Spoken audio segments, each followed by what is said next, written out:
Don't come to the wedding, fake mom, Marley said with a smile. It's true, we're not related by blood. But I've always treated her as if she were my own daughter. Are you serious? Of course I'm serious. My real parents will be there. You can just stay home. Marley said this firmly, without a second thought. Is that so? Gladly, I replied with a smile. She clearly didn't expect me to agree so easily. What? Why? Marley mumbled under her breath, confused. At this point, she should have just calmly said, well then, definitely won't come. Maybe it's something she inherited from her father, the lack of follow-through. Because I know everything. Marley's eyes widened at my words. Seeing her reaction, I laughed and told her a little secret. A few days later, on the wedding day, while I quietly stayed home, my phone buzzed with a message from Marley. Everything went just as planned. The wedding was perfect. After reading the message aloud, I smiled as I answered the call that followed. I am Carly, a 46-year-old single mother. I've always had a tendency to just go along with what others said. Carly, you're so cute. This outfit will definitely look great on you. Really? Well, okay, I'll wear this one then. I actually preferred more comfortable blue clothes, but I chose the cute pink dress that Miranda recommended. You're smart, why not try for this high school? All right, I'll do it. Norm suggested the high school I ended up attending.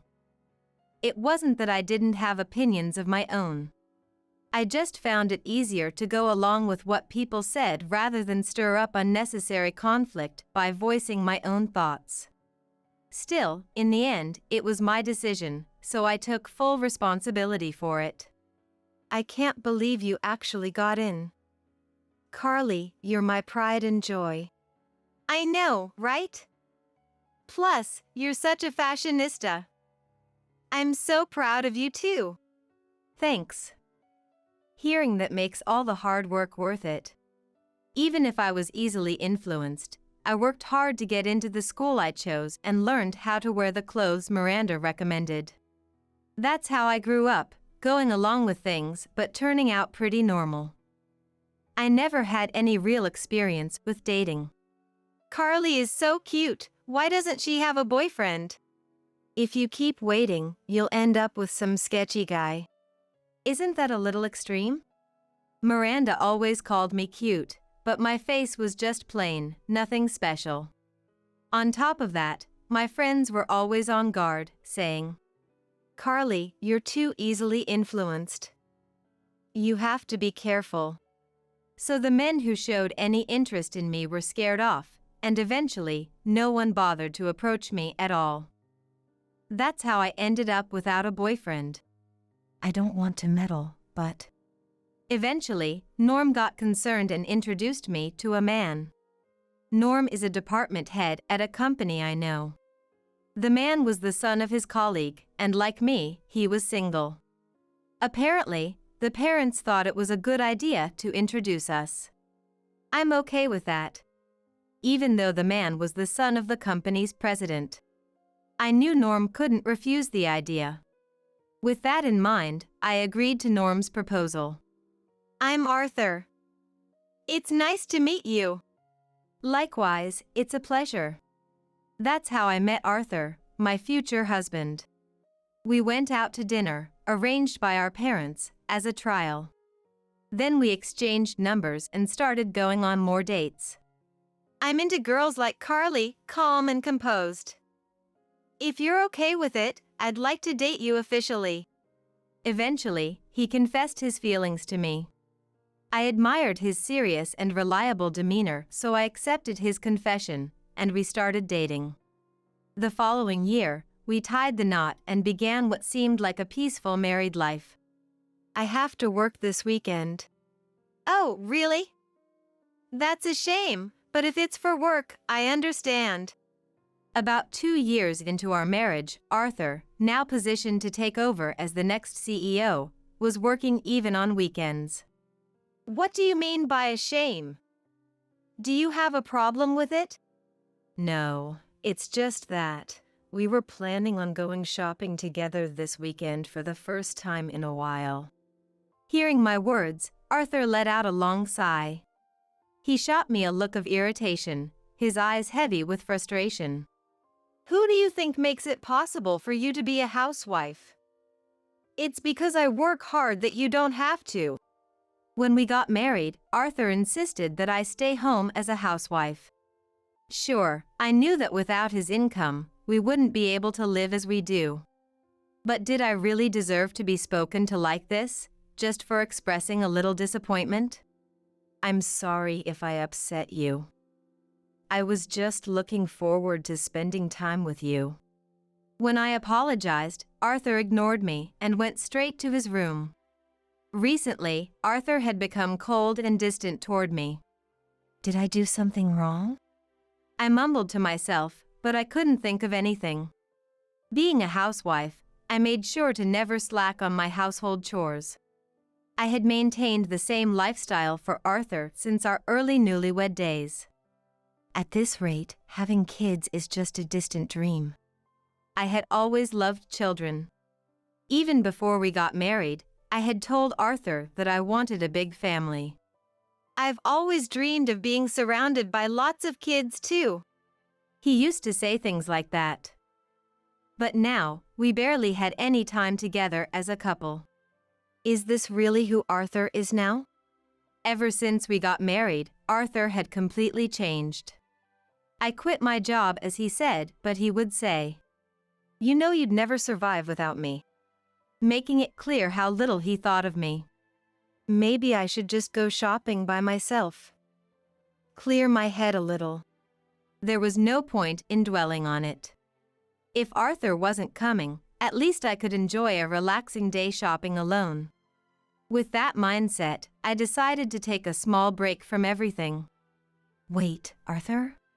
However, that decision led me to witness something I wish I hadn't. I decided to check out the newly opened mall, and there, I saw Arthur. He was walking arm in arm with a woman. That woman. I know her. I recognized her immediately. Selena, the heiress of a wealthy family that everyone in the area knew. Why is Arthur with her? He was smiling, following Selena's constantly shifting expressions as if charmed by her. It had been so long since I'd seen that look on his face.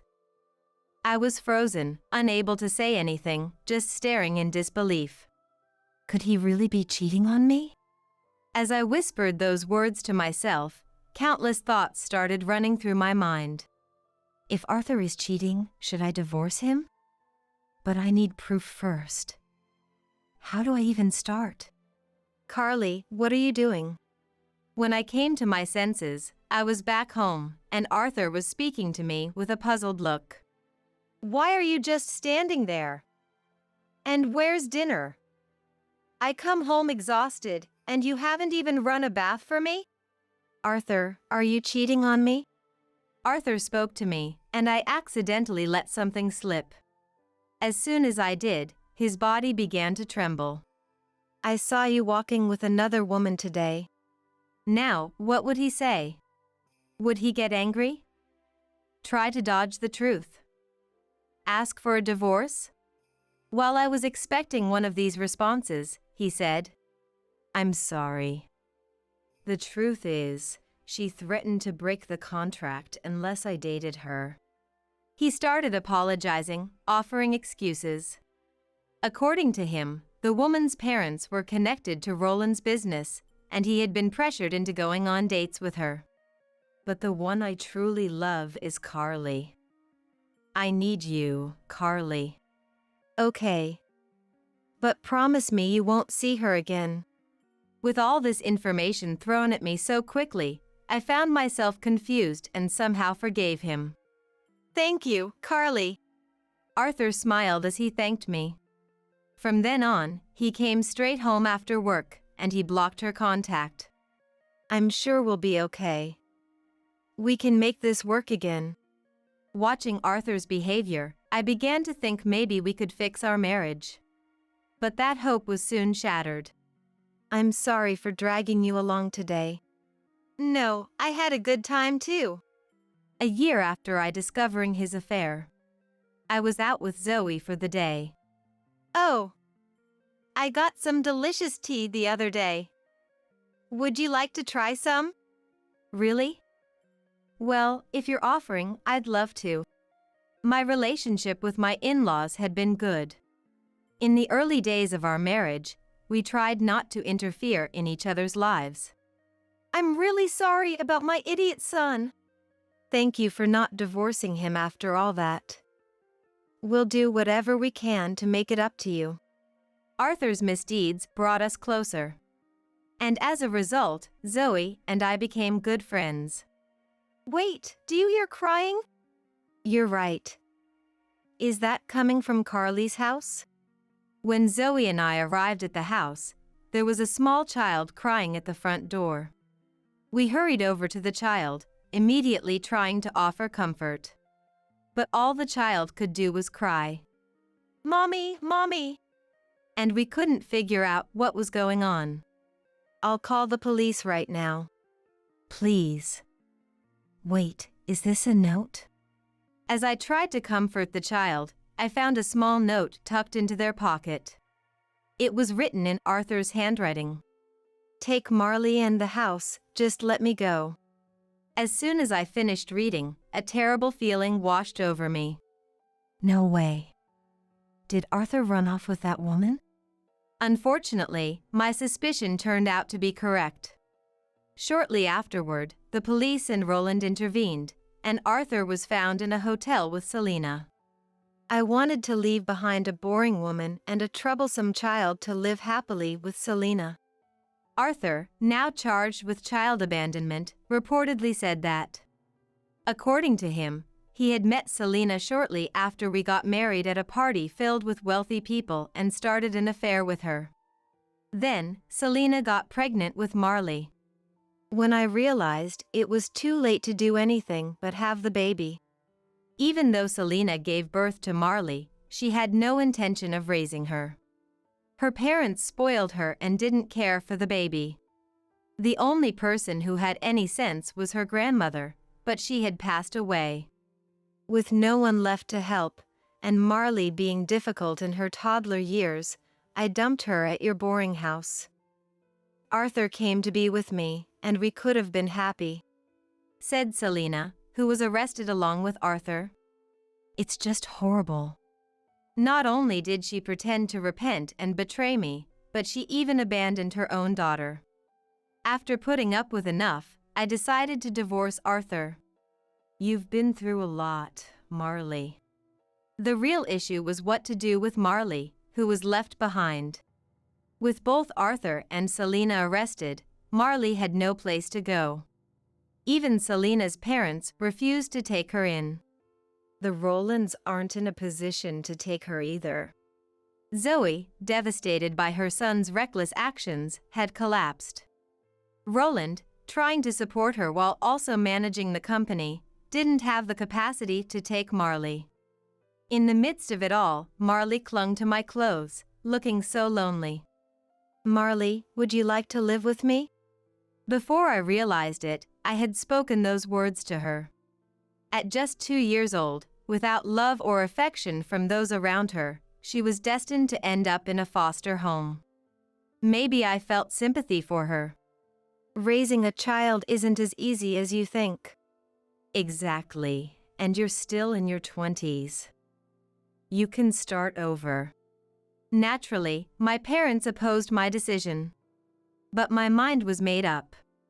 For the first time, I had made a choice on my own, and there was no way I could abandon Marley and let her suffer because of Arthur and Selena. All right. If you're that determined, we'll support you. And so, I took Marley in to raise her. Marley, did you forget anything? I'm fine. I'm not a little kid anymore. It's been 20 years since then. Raising her was no small task, but Marley grew up just fine. And by the way, Marley knows that we're not related by blood. I had planned to keep it a secret, but a tactless relative spilled the truth to her. Well, you do tend to be a bit forgetful sometimes. I think that's something I got from Carly. Even after learning the truth, Marley still sees me as her mom. Recently, she graduated from college and is now about to get married. Today, she's going to check out wedding venues with her fiancé. I'm heading out now. Take care. Watching her leave with such a happy smile, I turned back to focus on my own work. On the day I decided to take Marley in, I started looking for a job. I could no longer rely on Arthur, and I had to make my own income to raise Marley. Why don't you come work for my company? That's when he made the offer. Thanks to him, I found a job and was even placed in a department where I could mostly work from home, allowing me to spend more time with Marley. I've continued that job ever since, moving up the ranks, and now I earn a solid income. I want to be just like Carly. Inspired by me, Marley worked hard and landed a job at the same company. As I watched my daughter, whom I raised through so many challenges, grow into her own, I stayed motivated to keep doing my best at work. I'm back. Welcome home. Did something happen? I expected her to come back excited and full of energy. But to my surprise, she returned looking troubled. Did something happen with Edmund? Edmund is Marley's fiancé. The two met in high school, where they were senior and junior members of the same club. Marley made the first move, and they started dating. After graduating college, they kept their promise to get married. Edmund is a bit of a timid young man. It's nothing. She said that as she headed to her room. From that day, something changed in her. She always seemed deep in thought, and when I tried to talk to her, Yeah. all I got was a half-hearted answer. That attitude made me think. Something must have happened, right? So, I reached out to someone. Hey, I need to talk to you. One day, Marley approached me, her gaze restless and uneasy. And I braced myself, knowing that the day I dreaded had finally come. I don't want you to come to the wedding. She spoke without looking at me. Even though I had been preparing for this moment, hearing it from my daughter still stung deeply. I've decided to invite my real parents to the wedding. So? Honestly, my real mom is way prettier, and I think she'll fit in much better at my wedding. Plus, having both my real parents there will look good. Marley blurted out all at once, her eyes fixed on me, gauging my reaction. Don't come to the wedding, fake mom. Marley said with a smile. How long had she been thinking about this? It's true, we're not related by blood. But I've always treated her as if she were my own daughter. Are you serious? Of course I'm serious. My real parents will be there. You can just stay home. Her words were resolute, firm. Is that so? Gladly. I replied with a smile. She clearly didn't expect me to agree so easily. What? Why? Marley mumbled under her breath, confused. At this point, she should have just calmly said, Well then, definitely won't come. Maybe it's something she inherited from her father, the lack of follow-through. Because I know everything. Marley's eyes widened in surprise at my words. Seeing her reaction, I laughed and told her a little secret. There's no need to worry. Really? Yes, so you go ahead and do whatever makes you happy. When I said that, Marley gave a small nod. Let's make the most of this. Enjoy it, both of us. A few days later, on the day of the wedding, I stayed home, just as planned. Then, my phone buzzed with a message from Marley. Everything went just as planned. The wedding was perfect. As I read the message aloud, I couldn't help but smile when the phone rang right after. It's been a long time. What do you want? What do you think? You know why I'm calling. The voice was familiar. It was Arthur. What did you teach Marley? I loved her like my own daughter, with all my heart. Don't joke around. We were humiliated because of her. Then, without waiting for me to ask, Arthur started recounting what had happened at the wedding. Arthur and Selina had attended the wedding in my place. At the reception, Edmund's mother, Bernice, apparently asked, Who are you? Where's Carly? Arthur had tried to explain. We're the real parents. But Marley cut in. Those two are the ones I told you about. Upon hearing that, Bernice had nodded meaningfully, saying, Oh, I see. Arthur felt there was something off in her reaction, but decided to brush it off and enjoy the wedding feast instead. Soon after, it was time for Marley to read her gratitude letter. The people I'm truly grateful for aren't the ones sitting here.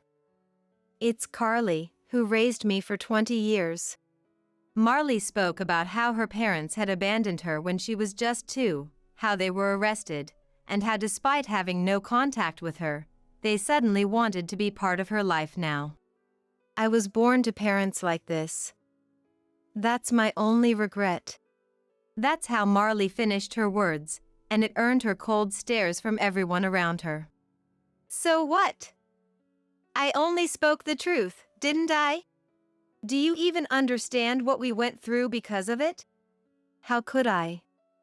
You abandoned your responsibilities and now you want to act like you're the perfect parents. Technically, they had received compensation during the divorce trial for infidelity. However, it wasn't from the two of them. Selina's parents gave them the money, calling it a parting payment. The condition was that Marley couldn't publicly acknowledge that they were her parents. And despite all that, it was you who reached out and tried to act like you were their daughter, wasn't it? It was on the day when Marley and Edmund went to check out the wedding venue.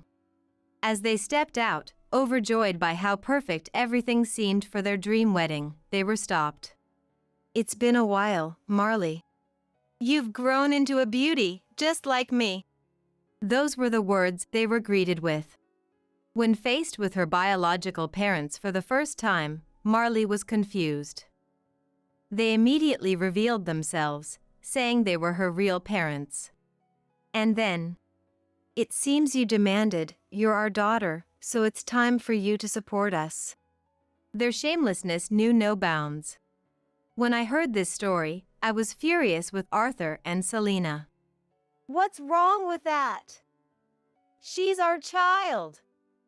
It's only natural to support the parents. You abandoned your responsibilities as parents, and now you expect her to support you? You must be joking. I wasn't the only one filled with anger. Marley herself resented these two for showing up now, and after discussing it with Edmund, they decided to publicly humiliate Arthur and Selina at the wedding. By the way, where are you now? We're in the family waiting room. Why? Stay right there. Someone's coming to meet you right now. As soon as I said that, Arthur! I heard a loud voice on the other end of the phone. It seemed Roland had arrived. Why is Dad here? You said it's a child's responsibility to serve their parents, right? Well, now it's time for you to pay your dues to your own parents. With that, I hung up. Now then, I better get started on making dinner for my lovely daughter and the others. Tonight, we plan to celebrate with Marley and the others. Rolling up my sleeves, I began preparing her favorite dishes. We're home. Excuse us. Welcome back. And good job today. Soon after, Marley and Edmund arrived at the house. I greeted them at the door, and they both entered with smiles. So, what happened to those two? They've been taken care of by Roland. He told them if they needed money, they should try working for it. The reason Arthur and Selina had suddenly come back into Marley's life? It was because the company that had been supporting them, run by Selena's parents, had gone bankrupt. That company had a terrible reputation. Family-run businesses like that usually don't end well. Just like Roland had explained, Selena's father was the CEO, her mother the vice president, and all the top executives were close family. Had they run it like a proper business, things might have been different.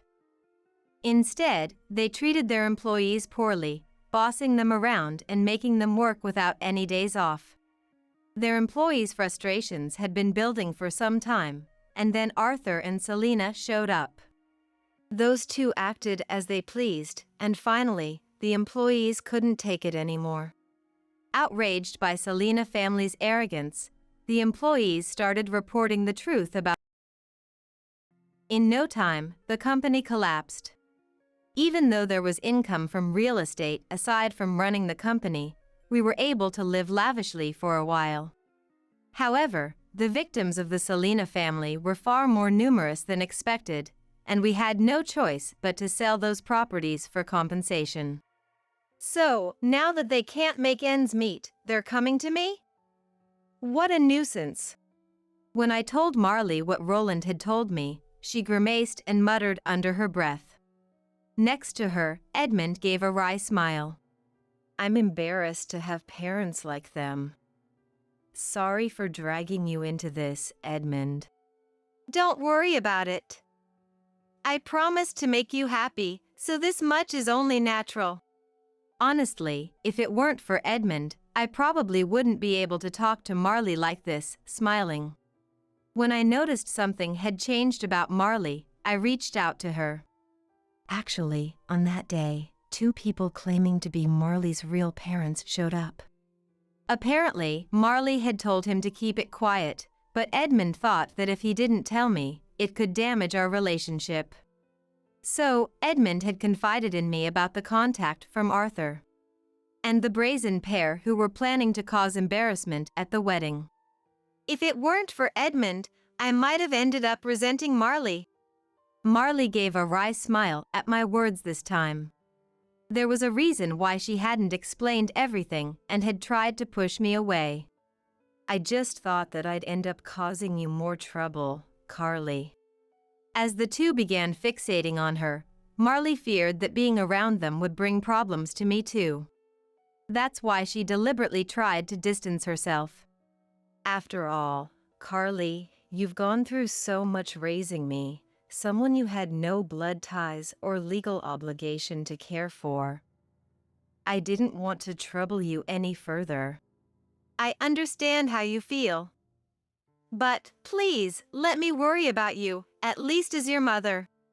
When I said that, Marley smiled shyly. Edmund watched quietly, with a gentle smile. By the way, what's going to happen to those 2 now? Oh, I heard Roland's going to send them off to a relative's factory. It turns out, we weren't the only ones angry about this recent contact. Yes, Roland was furious too, especially with Arthur, his own son. Not only did they disgrace us, but they also caused trouble for the grandkids. Unforgivable. That's what Roland said when he found out through me that Arthur had contacted Marley. He took swift action to deal with them. They say that factory is really tough. I doubt they'll have the time or energy to bother us anymore. Edmund looked visibly relieved at my words. He, who had no real involvement but still went out of his way for Marley. It's because of him that I feel confident leaving Marley in such good hands. All right, enough talk about those people. Let's celebrate properly. When I brought out the feast I had prepared, the 2 of them were overjoyed. I won't let anyone interfere with your happiness. Watching the 2 of them, I muttered to myself. Shortly after that, I ended up facing Arthur and his group. The week after the wedding, Marley and Edmund had gone on their honeymoon, and I was back to my usual routine at the office. At first, I had been working remotely, but ever since Marley started middle school, I had gone back to commuting. Hey, Carly. You're Carly, aren't you? Huh? I heard a voice calling out to me as I stood in front of the company building, so I turned around. There, standing in front of me, was a man who looked rather ragged. Who are you? It's me, Arthur. Apparently, this man was Arthur. 20 years ago, he was young and could even be considered handsome for his age, but the Arthur standing in front of me now looked far older than his years. That's why I couldn't immediately recognize him. You haven't changed at all, so I knew right away. Hey, I'm in a tough spot right now. Do you need something? I'm busy with work, you know? I cut him off before he could continue. Honestly, I didn't have time to deal with him. I know I messed up 20 years ago. But what do you say we give it another try? What? Selena tricked me. It was always supposed to be you, Carly. You're the one I was meant to be with. He stepped closer as he said this, but I instinctively backed away. I couldn't believe how far he had fallen. As these thoughts ran through my mind, I quickly sent a message to Roland, letting him know that Arthur was standing right in front of me.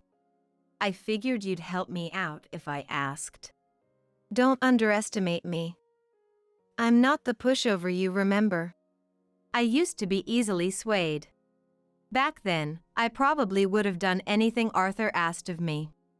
But Marley changed all that. Ever since I decided to take in Marley and raise her, I've become a different person. That's what being a parent does to you. You can't protect your child if you're just going along with everything. That determination was what changed me. And I don't need you in my life anymore. I said firmly, and Arthur looked genuinely shocked. I didn't know why he looked that way, but I glared at him coldly. Why is it that everything bad happens to me? Suddenly, Arthur snapped and lunged toward me. What are you doing? Chief Director, are you all right? Just then, another employee ran over and restrained Arthur. It seemed Roland had already instructed someone to keep an eye out. What? Chief Director? Yes. Thanks to someone who ran away, I ended up becoming the next CEO. Originally, Arthur was supposed to be the one to take over the company. But after his mistakes with Selena, he was let go from that role. And in his place, I was promoted. I'm the chief director for now, but I'll be taking over as CEO soon. So, thank you for abandoning your responsibility. I smiled sweetly as I said this, and Arthur's face twisted with frustration. Shortly after, Roland arrived, and Arthur was escorted away. Apparently, he escaped when his relatives weren't watching. This time, they're going to keep a close eye on him to make sure it doesn't happen again. Roland explained. And once again, my son has caused you trouble. He added, apologizing deeply. By the way, it wasn't just Arthur who had run off. Selena had also escaped. She had been calling everyone she knew, begging for help, but no one agreed to assist her. I'm really sorry for what happened back then.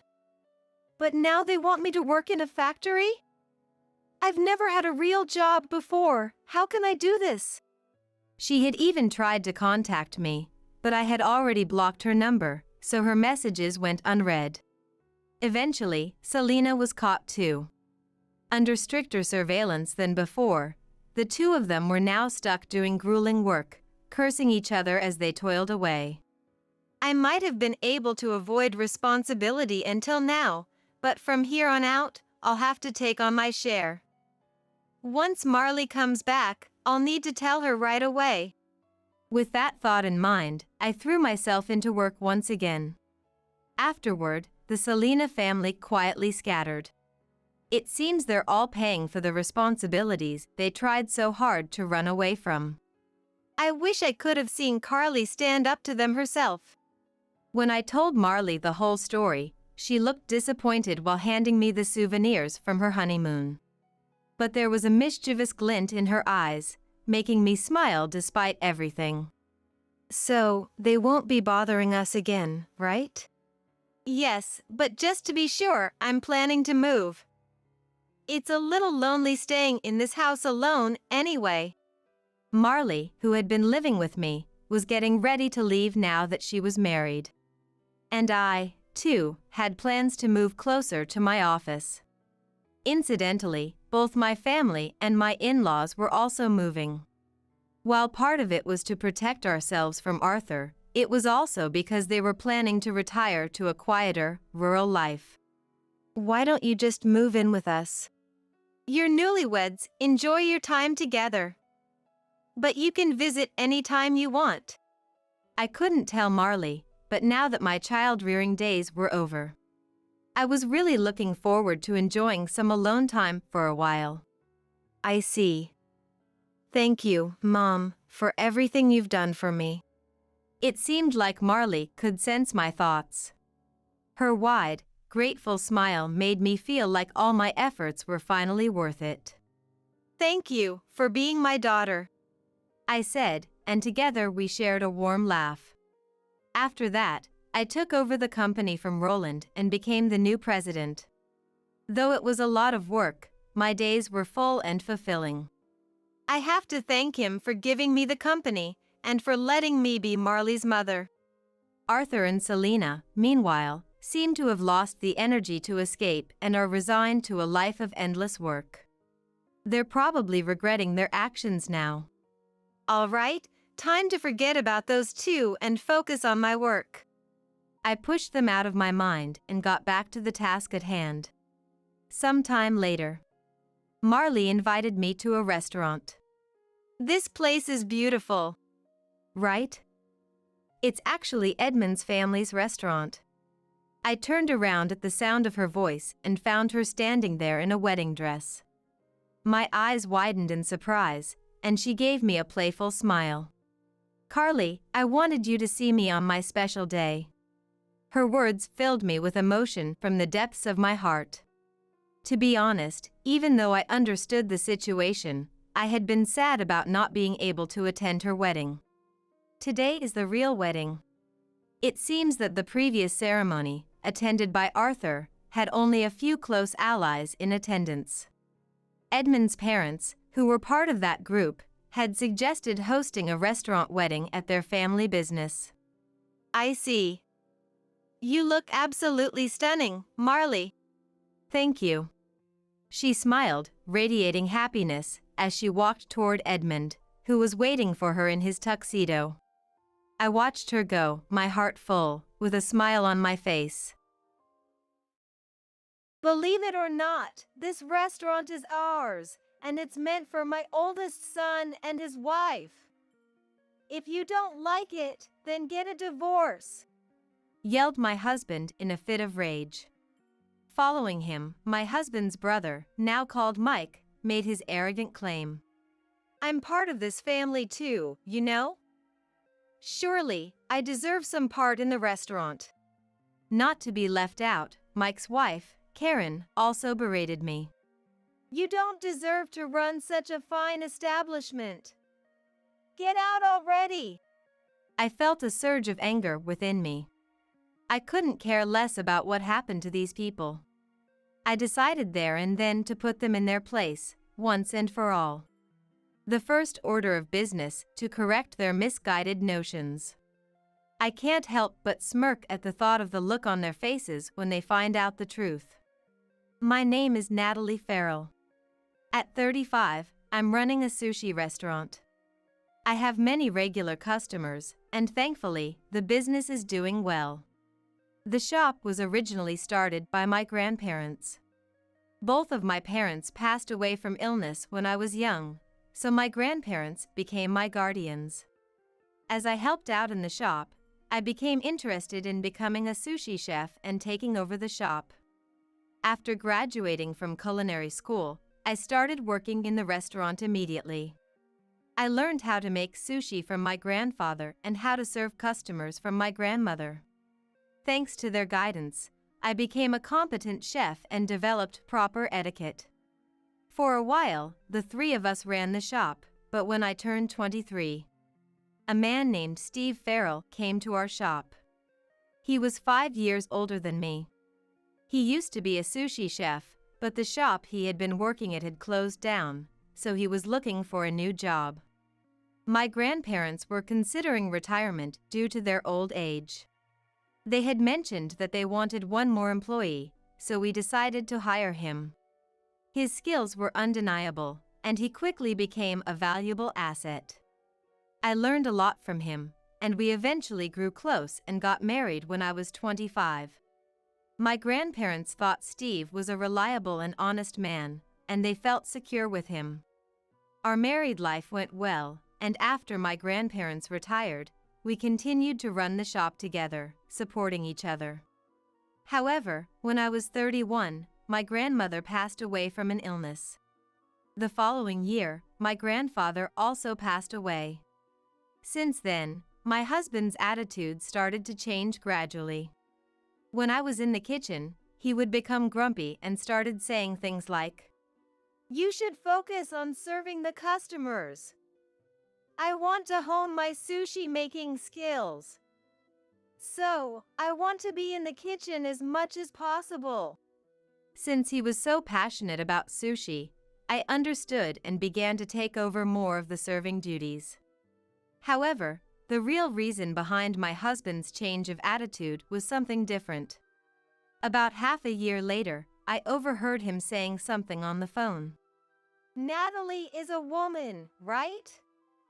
I don't like the fact that she's a sushi chef." I was very sad.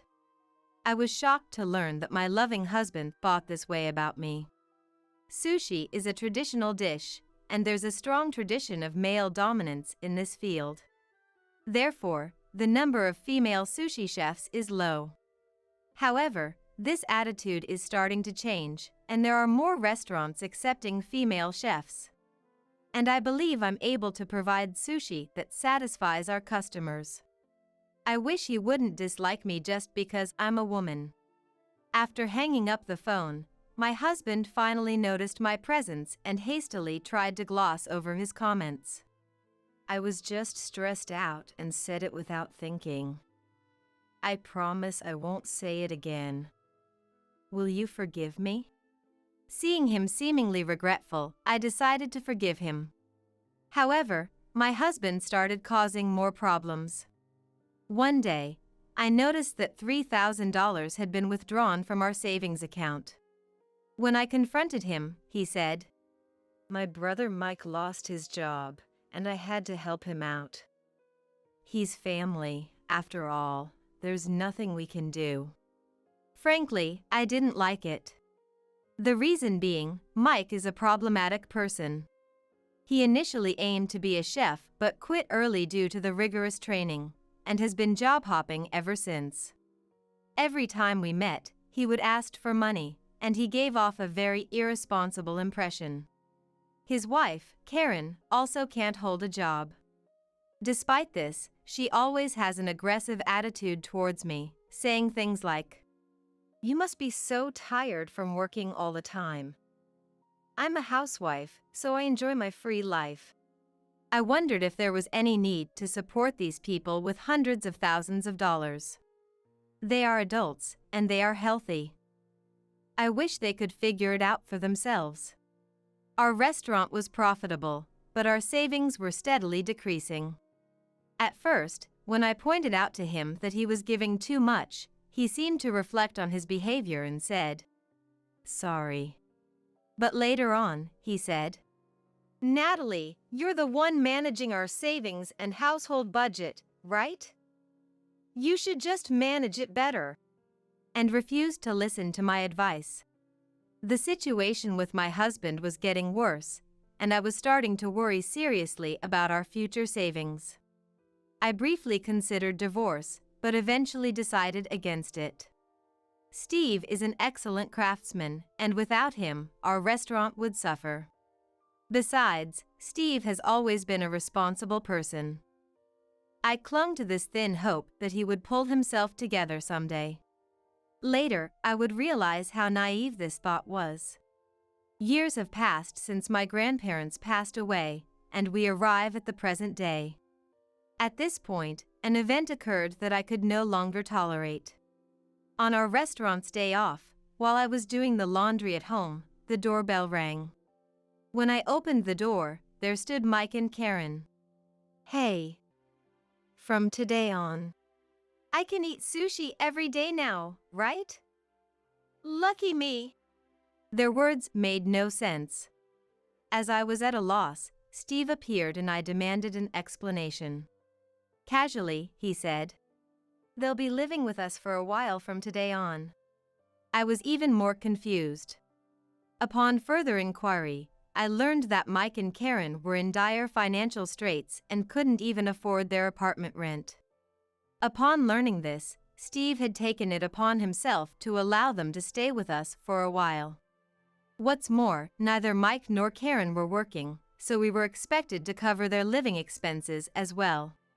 I told Steve, Don't make decisions like that without discussing with me first. but he shrugged it off, saying, They're our family, so it doesn't matter. And so, their cohabitation began forcibly. Needless to say, my stress levels skyrocketed. Not only this, but Steve took Mike and Karen to a restaurant and allowed them to eat expensive sushi for free. They ate up sushi without a care in the world, chattering and making noise. Steve even announced in front of our other customers, I'll treat my brother and Karen.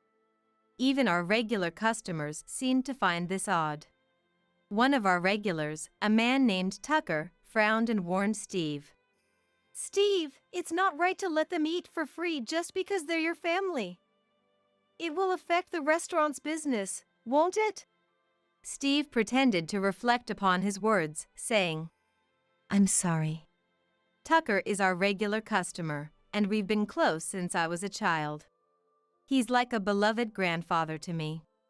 And he's always there for me, saying, If you ever have a hard time, feel free to talk to me.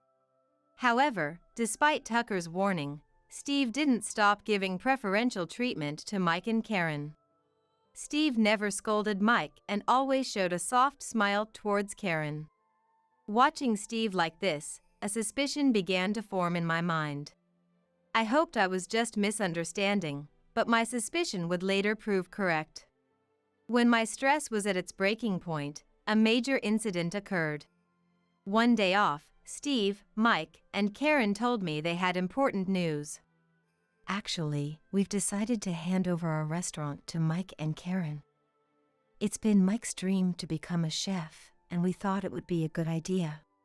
I felt dizzy. Running a restaurant is tough. I couldn't believe that Mike and Karen could manage it, and I didn't want to give the restaurant that we inherited from our grandparents to people like them. I firmly told them. Then, Steve, Mike, and Karen all became furious. Steve yelled at me loudly. That's my restaurant. What I do with it is my business. Whether you like it or not, the restaurant will belong to Mike and Karen. If you don't like it, get a divorce. Mike also arrogantly said, I'm part of the family too, right? Just give me the restaurant. Karen berated me, saying, You're not worthy of that restaurant. Get out quickly. I was filled with intense anger. I no longer cared what happened to these people. I decided to retaliate against them once and for all. First, I decided to correct the three's misunderstanding. I chuckled to myself, wondering what their faces would look like once they learned the truth. I don't know what you guys are misunderstanding, but the restaurant is something I inherited from my grandparents. It's in my name, so I can't transfer it to Steve, Mike, or Karen. As I explained this, my husband looked surprised. But I'm your husband. I should have the right to do as I please with the restaurant. Inheritances go to blood relatives. Since we don't have children, my inheritance is mine alone. Steve finally seemed to understand the mechanics of inheritance and was stunned. I was almost dumbfounded by his lack of common sense. Because Steve was so dedicated to sushi, he lacked some common knowledge. I've often felt this way in our married life. Then, Mike started to make a fuss. Hey, you should have explained this beforehand. I finally raised my voice in anger. What? You guys were the ones who proceeded with the conversation based on your misunderstandings. You didn't even give me the time to explain. What are you saying? Annoyingly, Mike tried to counter further. But we don't care about whose name it's in. We can run the restaurant on our own. You're no longer needed, so get out. I really decided to leave. If I stayed here any longer, I thought I might explode with anger. I packed only the essentials, said, Goodbye, and stormed out of the house.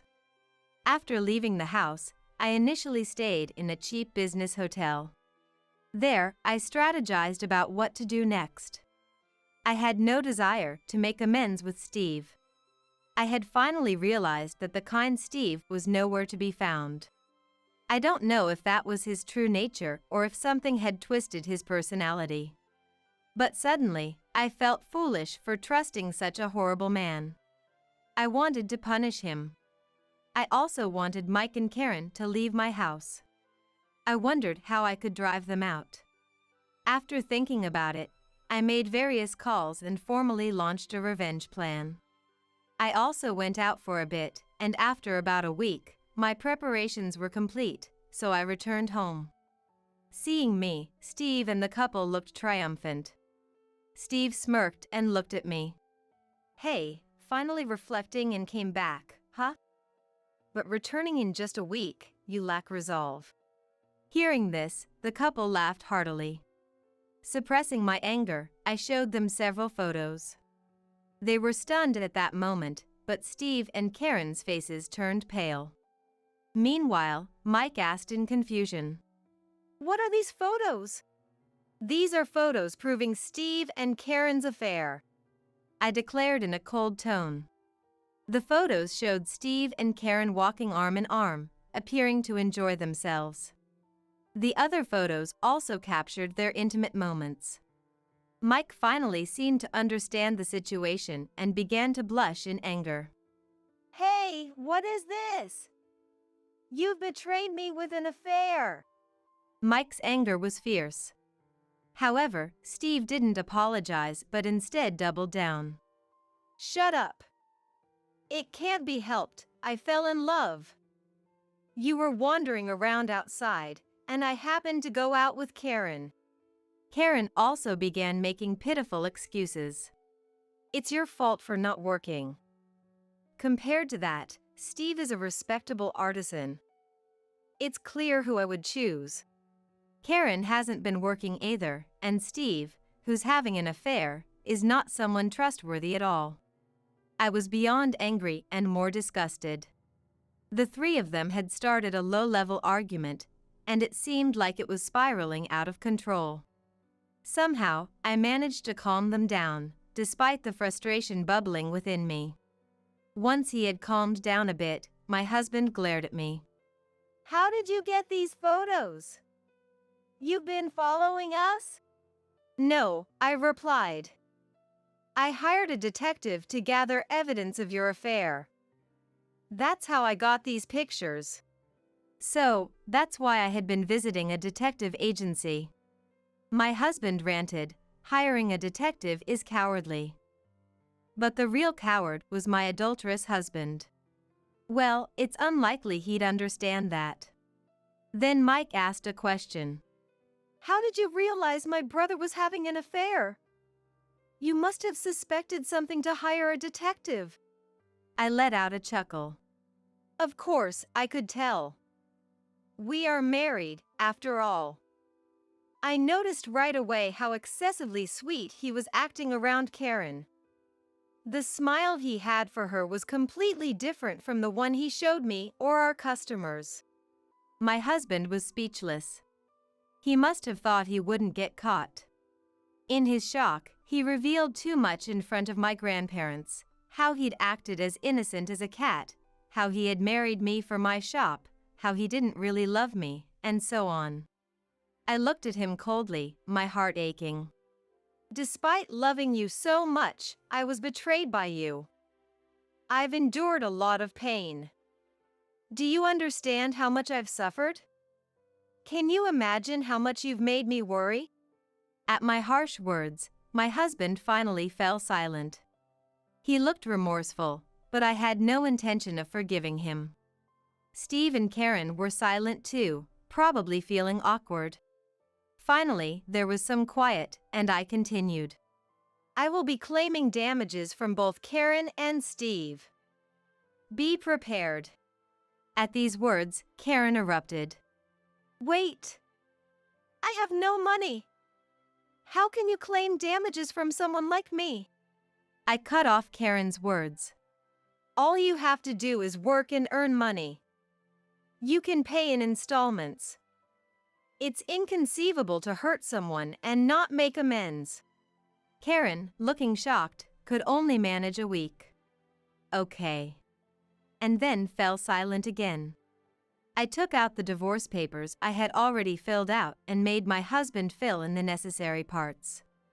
All I have to do now is submit these to the office, and I can say goodbye to the bothersome man. The matter of the affair was now more or less settled. However, there was still something left to be done by the three of them. I asked them, "You didn't just cause me trouble, did you?" The three of them looked clueless. They really didn't seem to understand, so I reluctantly explained. You treated the customers of our shop poorly, right? I've been in regular contact with our regulars over the past week, and they all voiced their complaints. The main complaints were that despite the many mistakes, they never apologized, and they loudly insulted customers in the staff-only area. There was even a claim that Mike tried to steal change. When I told them about these complaints, their faces turned pale. Since you've caused so much trouble for our valued customers, I'll have you apologize. I'm going to call our regulars now and have you apologize. I pulled out my phone and started making calls. First, I briefly explained the situation, and then my husband, Mike, and Karen apologized, in that order. We repeated this process several times. All of our regulars were understandably angry at the three, so the apology took much longer than expected. I knew Tucker's address, so I had them go and apologize to him directly. When Tucker saw the three, he raised his voice. You were absolutely terrible. How dare you face people with that attitude? No matter how delicious your sushis are, I will never have them again. Then, he looked at me and smiled kindly. Natalie, you should cut ties with these people. Even if Steve leaves, a more skilled artisan will come to your place. Yes, I'm divorcing my husband too. Thank you for all your help. I'm truly grateful. Before carrying out this plan, I had also sought advice from Tucker, which had proven immensely helpful. I thanked him deeply. After leaving Tucker's house, I made sure to let Mike, Steve, and Karen know that I had reported all their misdeeds, including their infidelity, to our regulars. You three might want to continue working as chefs, but I don't think our regulars will be visiting your restaurant. If they tell others, those people probably won't either. I said, adding insult to injury. Even if the three didn't run a restaurant, the mental damage of their embarrassment being known to so many people would be significant. I told them to pack their things and get out immediately, which they did. After they were kicked out, they seemed to get into a heated argument about what to do next. They were making such a commotion in the street that the police were called and they were taken away. They were trouble to the end. The three didn't end up with criminal records, but they did split up and started living separately. Mike and Karen got divorced too. I submitted the divorce papers to the government office and cleanly cut ties with my husband. Mike is still unemployed and living a poor life. I heard he's struggling daily to dodge debt collectors because of the substantial debt he owes. As I promised, I demanded alimony from my husband and Karen. Karen seems to have found a job for now. However, she was unemployed for a long time, so she can't suddenly become a high earner, and her salary seems to be quite low compared to her peers. My husband also managed to find a job and relocated to a remote state where he didn't know anyone. Yet, rumors have a way of leaking out, and their past wrongdoings became known, leaving them with no place to hide. In particular, my husband and Karen have to keep working to pay their debts. I imagine their days are tougher than they expected. I hope they suffer. Even after my husband left, the restaurant is doing well. My regulars, who learned about the incident, started coming to the restaurant more frequently to support me. I had fewer chances to be in the kitchen due to my husband, but I've been practicing in secret, so my skills haven't deteriorated. The enjoyable days have returned, and I am living a fulfilling life. We've also gained a new employee. She's a girl who just graduated from vocational school. She's still an apprentice and has a lot to learn, but I sense a flair in her. Her attitude towards the customers is excellent, so she's well regarded among the regulars. Since we're both women, we found it easier to connect with each other, and she sometimes confides in me about her worries. I think we're building a good relationship. I even consider having her inherit the restaurant in the future. But I intend to keep doing my best as an active chef for now. While cherishing this restaurant that I inherited from my grandparents, I want to keep growing both as a sushi chef and as an individual.